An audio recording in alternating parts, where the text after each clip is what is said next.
I want to talk about self-trust some more and share a little bit more about share some recent experiences that shed light on my own journey with it a little bit. And part of why I want to talk about it is because I think in reclaiming your voice, in telling your own stories and liberating yourself from the limitations and the false narratives that we are fed about what matters or how we are supposed to exist or operate or function requires a lot of self trust, right? Oftentimes, from speaking for myself, I try really hard not to speak for others. Speaking for myself, I gave a lot of my power away for a long time, and part of that came from conditioning,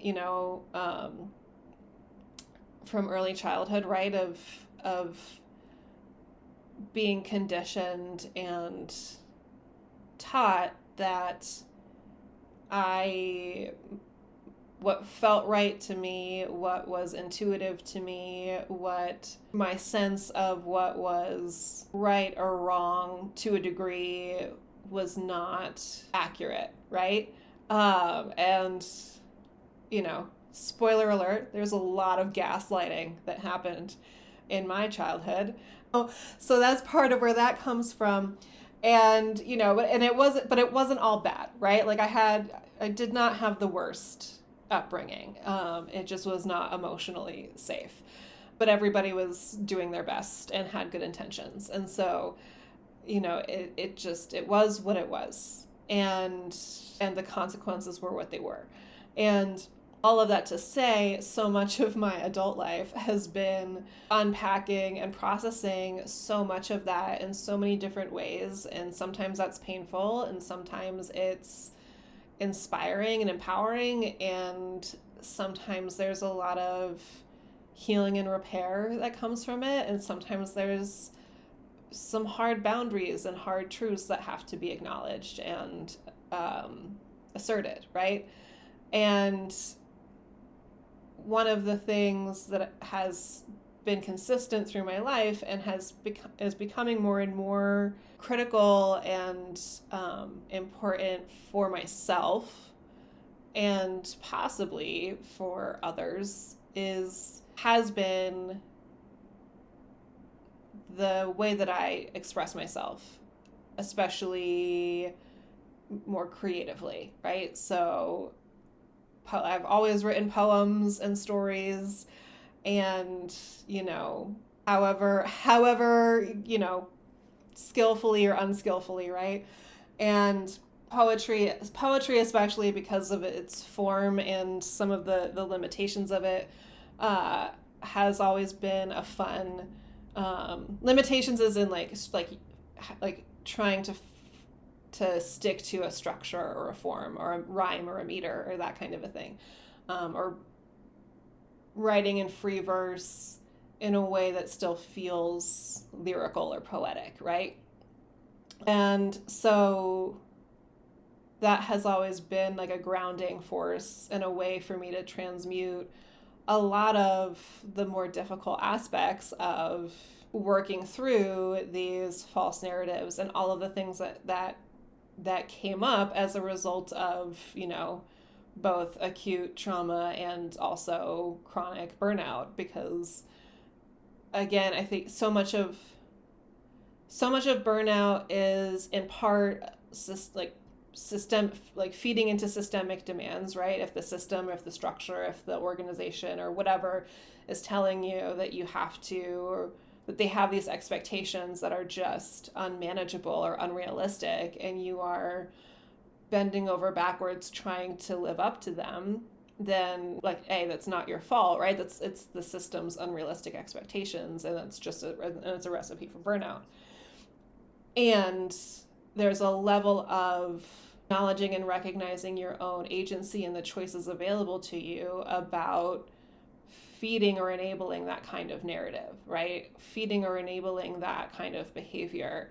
And what are the boundaries that you need to set in order to sort of reclaim or sort of wrangle away those expectations and make something that's going to be more realistic for you and the life that you want to live and what matters to you. And part of that is deciding what matters to you and getting really clear on that. That's been a big lesson. Part of that is recognizing when and where and how you are giving your power away, especially in ways that are unnecessary and detrimental. You know, what are you giving your agency to? Where do you feel like you don't have a choice, and who's telling you that you don't have a choice? And what is the consequence of buying into that? You know what I mean? Or not, right? So of going against that, of reclaiming your choice. And I think, again, there's no hard and fast answers, because there are going to be situations where the consequences are significant. And then there are going to be places where you realize how practically non-existent the consequences are or were. And that's very liberating, and sometimes there's some grief in that, because it means that you were the one kind of getting in your way. And I know that that's been my experience in different ways. Having to sort of acknowledging those harder truths about yourself. And so, I came across this letter when I was cleaning out one of my closets, literally cleaning out my closet, and came across this box of nostalgia, right? Of this like whole collection of things from all of my previous lives, and it's always so interesting to me, some of the stuff is like, why do I keep this? And then at the same time, there's an element of, I'm kind of glad I kept it, because there are stories and aspects of my experiences that I've completely forgotten about, or had completely forgotten about, until I was going through this box of things. And I was like, oh yeah, that was a thing. I remember this, or that was a memory. And, it sort of, it reawakened, it reminded me of the curvature of my life, right? Like of the evolution, the spiral, right? The spiraling existence that I exist as. And among that was this letter that was part of a class assignment where I had to write. I had to write to myself 5 years in the future. I was 16 at the time. And of course, I'm reading it 20 years later.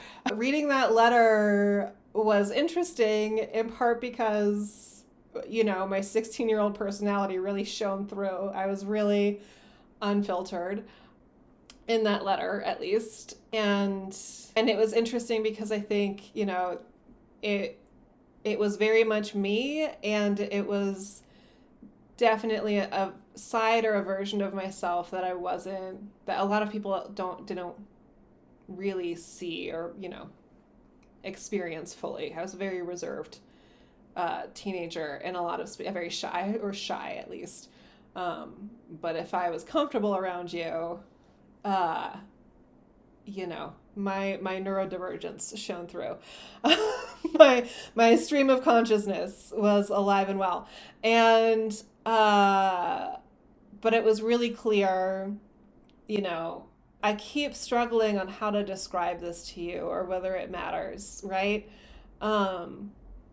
But, in this letter is, when you read it, if you were to ever, I don't plan on sharing this letter, because, it's a little embarrassing, to be, but it's really clear a few things. There's a resilience and the sort of positive optimism, and that's something that I think has remained true. But life life is tough. And so there's things.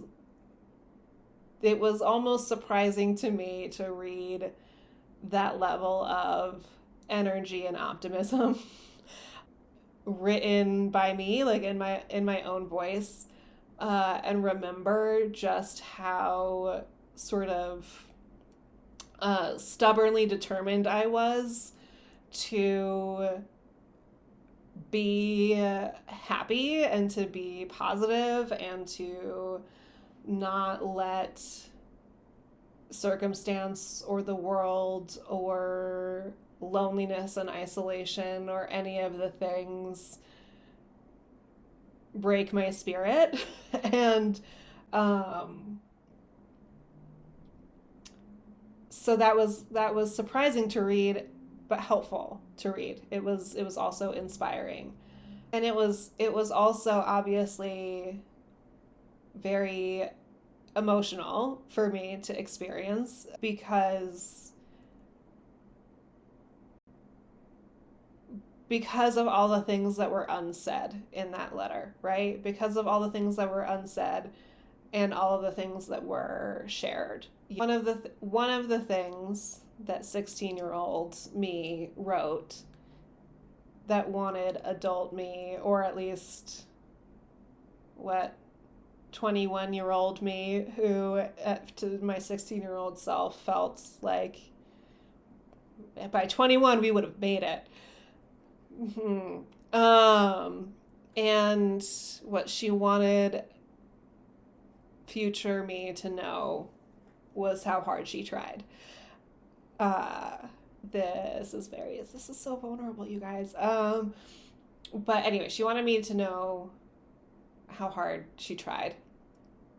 And reading that broke my heart a little bit because I know, you know what I mean? I know how hard we tried. I know how hard she tried, and I know how hard she/I continued to try, and what that meant or what that looked like. And I think for a long time, I thought that I had to try really hard to be unbreakably good. And by unbreakably good, I mean good as defined by others, right? That 16-year-old girl could not and would not communicate or express her pain in any, at least not directly, right? You know, I'm sure, and I remember times when that came out, but she would not ever admit that she ever felt hopeless, or that she ever felt despair, or that she ever experienced anguish and extreme loneliness, right? So because she was bright and bubbly, and she got complimented when she smiled, and you know, people rewarded her for being happy and positive and reliable, and not problematic. And so for a long time, that's what it meant to me to try hard.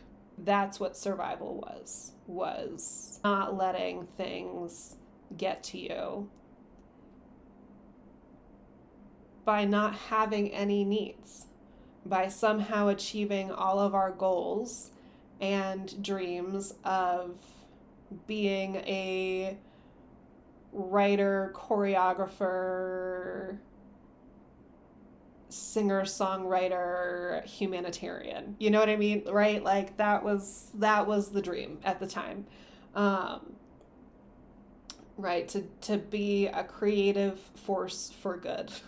But obviously, you know, in a profession and in a system and in a world where I was doing jobs and doing things that were acceptable and respectable and, you know, impressive enough, whatever that meant. And for a long time, nothing was good enough and, or felt like enough. And even when I thought that I would get close, it would become very clear that whatever expectations I was holding myself to were completely unrealistic. And so it was interesting finding that letter and reading it and seeing all of that in between the lines, and also the relief of remembering the good, right? You know, it's so easy to vilify. I could so easily vilify my past, and there have been moments and times in my life where I have. And I don't think that's fair, because it wasn't, as I mentioned before, I don't think anybody in my life had malicious intent ever. And I think everybody was doing the best they had with what skills and experiences were available to them. and there was still, and so despite all of that, there was still a lot of love. There was still a lot of, you know, privilege, you know, materially. I had a very comfortable childhood. You know, I had a lot more resources and opportunities than most ever get. And so, you know, again, it's not, I don't think it's fair to paint anybody's past, but especially my own, in any kind of black or white sheen, right? It was not sunshine and rainbows, but it also was not, you know, tornadoes all the time. You know, it was not stormy weather forever and ever. And so there was happiness, there was love, and there was care. And I think it was interesting too, because, you know, in this collection of things were so many cards that I had saved for whatever reason, because I'm a pack rat. Apparently, I've adopted my sort of family's propensity to keep things just in case that have, I don't know what purpose they would serve. But the purpose these cards served was in reminding me of things that I don't think I fully knew how to receive or appreciate at the time, right? And in part because it's imperfect, right? It's easy to read or to write a greeting card that says something meaningful or beautiful. It's another thing to show up for somebody consistently that way. You know, where words and actions align. And at the same time, it was there, right? The love was there. And so when I think about the things that I've been doing now, right? So much of what I have been doing for myself the past few months, and what I hope to be able to emulate and support, I mean, anybody through, but especially, you know, people who come to me for help or for guidance or for support, is this process of recognizing, you know, like the cliche, right? Like it's the power's been in me all along, right? And it sounds really cliche and annoying, and I cringe inwardly as I say this to you. But it is that I can trust myself, right? I've reached this point where I can actually trust myself. And for a long time, I didn't know how to do that, and I didn't think I could do that. I didn't believe, you know, there's so much that I didn't believe about myself that other people saw in me, and there's also a lot that I did believe about myself that people made up, projected onto me. You know what I mean? So sifting through that chaos and tangled, gnarly mess of um, like truth and projection, to come to a place of trusting myself, and to also recognizing the power of being honest. And whether that is in a medium like this, where I am just speaking to a camera and posting something that is publicly accessible to people around the world and may or may not ever get seen. And just, wondering if my story will resonate with somebody somewhere, to creating art and writing stories, or doing work, or like doing something that has an impact, right? Where just being honest, being authentic, telling your truth as creatively and beautifully and artistically, or as raw and visceral as you want to and as you need to get your story out there, and seeing how people respond to it, the impact that can have. Because there have been stories that I've shared, there have been, poems and things that I've written that I have shared in my small corner of the internet, and the impact that it had was surprising to me, in a meaningful way, right?